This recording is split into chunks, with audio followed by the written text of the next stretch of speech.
আসসালামু আলাইকুম। সবাই কেমন আছেন? আলহামদুলিল্লাহ, আমরা সবাই ভালো আছি। আজকে বাইরে অনেক রৌদ্র, অনেক রৌদ্র। আজকে একটু মাংস রান্না করবো, সেটার জন্য মাংস ভিজাইছি। আর এখানে পুঁটি মাছ ভিজাই রাখছি, এটাকে পালং শাক ভাজি। এখানে ভেন্ডি ভাজি আমি বসাই দিচ্ছি, লবণ পেঁয়াজ দিয়ে বসাই দিচ্ছি। একটু হলুদ দিব, তারপর পরে আর একটু পরে। আর এখানে করলা ভাজি, এটা আমি এভাবেই চাক চাক করে ভাজি করব। আমি এখানে রসুন আর পেঁয়াজ দিয়ে দিচ্ছি, পালং শাকটা ভাজি করব।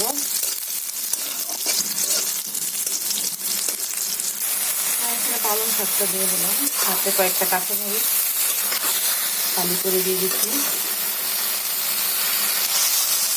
বেশি ভাজবো না, সবুজ থাকতে থাকতে নামিয়ে ফেলবো। সবাই আমাকে সাপোর্ট করবেন প্লিজ, আপনাদের সাপোর্টের অনেক দরকার।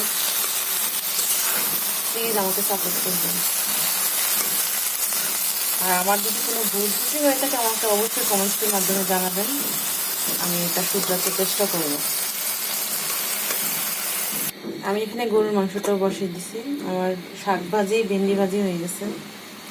এখানে পেঁয়াজ কুচি দিয়ে দিলাম, 1 চামচ হলুদ, 1.5 চামচ মরিচ, 1 চামচ রসুন বাটা, 1 চামচ আদা বাটা, 1 চামচ জিরা, তারপরে সাথে তেজপাতা, 2টা তেজপাতা, 2টা দারচিনি, 3-4টা এলাচ। এই তো, এখন তেল দিব, তেলটা দিয়ে দিচ্ছি।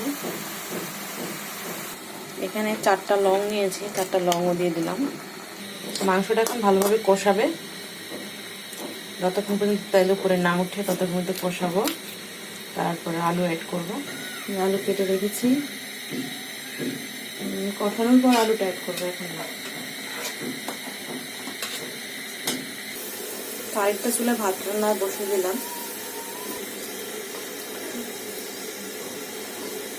বাহিরে এত রোদ কিছুই দেখা যায় না।